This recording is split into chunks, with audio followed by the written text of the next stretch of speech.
नमस्कार दोस्तों, कास क्लासेज में मैं चंद्रहास आप सभी का स्वागत करता हूं। दोस्तों, आज हम एक बहुत ही ज़्यादा इम्पोर्टेंट, बहुत ही ज़्यादा महत्वपूर्ण टॉपिक के ऊपर जिक्र करेंगे। और आज हम हरियाणा सरकार एक चिराग योजना लेके आई है, chief minister equal education relief assistance and grant. उस योजना के बारे में बात करेंगे कि कैसे गरीब परिवारों के बच्चे सरकारी प्राइवेट स्कूलों के अंदर पढ़ेंगे, सरकारी स्कूलों को बंद करने का क्या प्लान है, सरकारी स्कूल कैसे बंद होंगे, किस इस योजना कौन लोग हैं जो इस योजना का विरोध कर रहे हैं और इस योजना के पीछे हरियाणा सरकार का उद्देश्य क्या है। और यदि आप भी अपने बच्चों को सरकारी स्कूलों से हटाकर प्राइवेट स्कूलों में पढ़ाना चाहते तो आपकी टर्म एंड कंडीशन या सरकार ने इस योजना को लेकर टर्म और कंडीशन क्या रखी है, तो आप भी पढ़ा सकते हैं अपने बच्चों को प्राइवेट स्कूलों के अंदर, सरकारी स्कूलों को छोड़कर। एक्चुअल में चिराग योजना है ही क्या, चिराग योजना को पूरे विस्तार से समझें। इससे गरीब परिवार के लोगों को कैसे फायदा होगा, उनकी आय क्या होनी चाहिए, कहाँ आप अपने बच्चों के स्कूल में एडमिशन करवा सकते हैं, कौन सा फॉर्म आपने भरना पड़ेगा, और भाई साहब कैसे क्या क्या परिस्थितियां होंगी वो आप एक बार समझें। एक्चुअल में हाल ही के अंदर हरियाणा सरकार एक चिराग योजना लेके आई है और उस चिराग योजना के तहत गरीब परिवार के बच्चों का एडमिशन होगा प्राइवेट स्कूलों के अंदर। और जो स्टूडेंट या जो गरीब परिवार के बच्चे या जो विद्यार्थी हैं जो क्लास सेकंड से लेकर क्लास फिफ्थ तक प्राइवेट स्कूलों में जाते हैं या सरकारी स्कूलों में जाते हैं, अब वो प्राइवेट में जाना चाहते हैं तो हरियाणा सरकार उनके 500 रुपये फीस देगी। उसके बाद में क्लास 5 से लेकर और क्लास 9 तक के बच्चे यदि सरकारी स्कूलों को छोड़ के प्राइवेट में जाते हैं, गरीब परिवारों के बच्चे हैं, तो हरियाणा सरकार 900 रुपये फीस देगी। और यदि क्लास 9 से लेकर और क्लास 12 तक के बच्चे यदि जाते हैं स्कूलों के अंदर, सरकारी स्कूलों को छोड़कर प्राइवेट में, तो हरियाणा सरकार पूरे 1100 रुपये फीस देगी, पूरे 1100 रुपये। लेकिन इसके लिए टर्म कंडीशन क्या है ये चिराग योजना, उस चिराग योजना के बारे में आज मैं बताने के लिए आया। चिराग योजना के तहत जिन परिवारों की आय 1,80,000 से कम है, उन परिवारों के बच्चे, वार्षिक आय 1,80,000 से कम है, उन परिवारों के बच्चे सरकारी स्कूलों से अपना नाम कटवा के प्राइवेट स्कूलों में लिखवा सकते हैं। किसी बात की कोई चिंता नहीं है।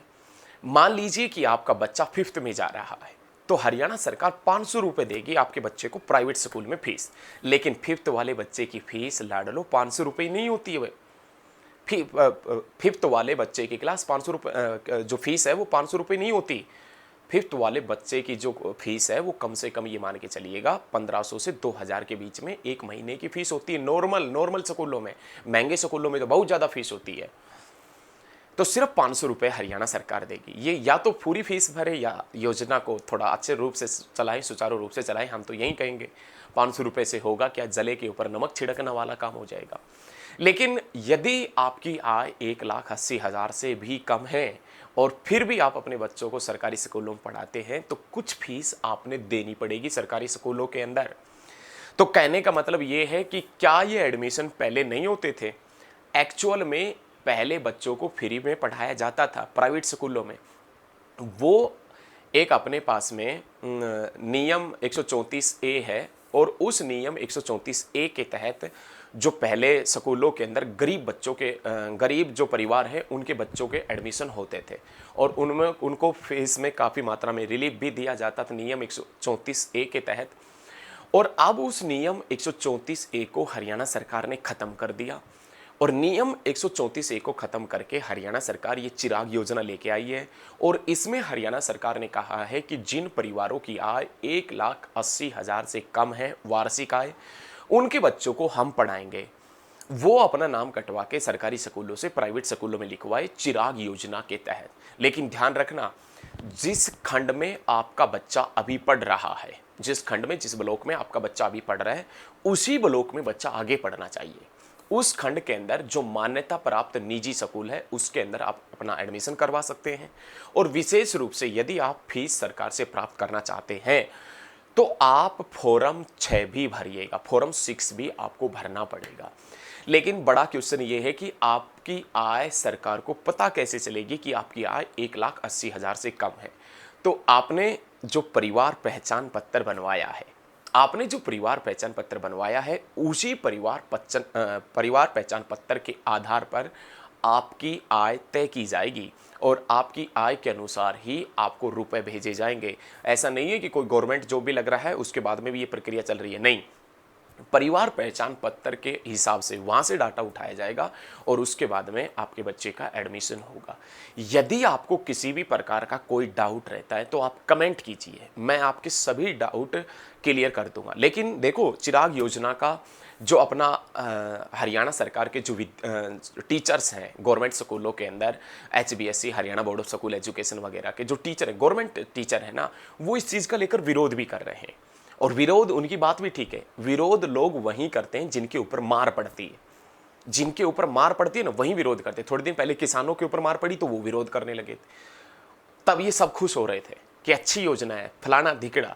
अब जिनके ऊपर मार पड़ती है ना, वहीं विरोध करता है। दिक्कत तो ये है ना, अब ये टीचर लपेटे गए तो टीचर इस चीज का विरोध कर रहे हैं कि ये तो सरकारी स्कूलों को बंद करने का प्लान है, सरकारी स्कूलों को निजी हाथों में सौंपने का प्लान है। फिर थोड़े थोड़े दिन में सारे बच्चे निजी स्कूलों में चले जाएंगे, सरकारी स्कूल खत्म हो जाएंगे। गरीब का बच्चा पढ़ेगा तो पढ़ेगा कैसे? 500 रुपए में, 700 रुपए में, 1100 रुपए में कुछ ना होता। 1100 रुपए तो आप जाके देख लो, एक नॉर्मल सा स्कूल है ना, नॉर्मल सा स्कूल, उसकी फीस है 1100 रुपए। तो मेरे भाई, यदि कोई बच्चा 12th में पढ़ रहा है ना, तो 3500 4,000 रुपए से ज़्यादा, बढ़िया स्कूल में पढ़ रहा है तो वो 3500 4,000 से ज़्यादा रुपए लेकर जाता है एक महीने की फीस। तो ये हरियाणा सरकार कुछ थोड़ी सी राहत दे सकती है। हालांकि ये भी हो जाता कि हम आधी फीस हम भरेंगे, आधे की फीस परिवार भरेगा, तो शायद बेस्ट होता। लेकिन आपका बच्चा, मैं बता दूं कि 12th से 5th तक या 6th तक है तो 500 रुपये, 6 से 9 तक है तो 900 रुपये, और 9 से 12 तक है तो 1100 रुपये हरियाणा सरकार देगी। कोई भी डाउट है तो आप कमेंट कीजिएगा। आज के लिए इस वीडियो में इतना ही। महत्वपूर्ण जानकारियों के साथ मैं मिलता रहूँगा। जय हिंद, जय हरियाणा, जय भारत।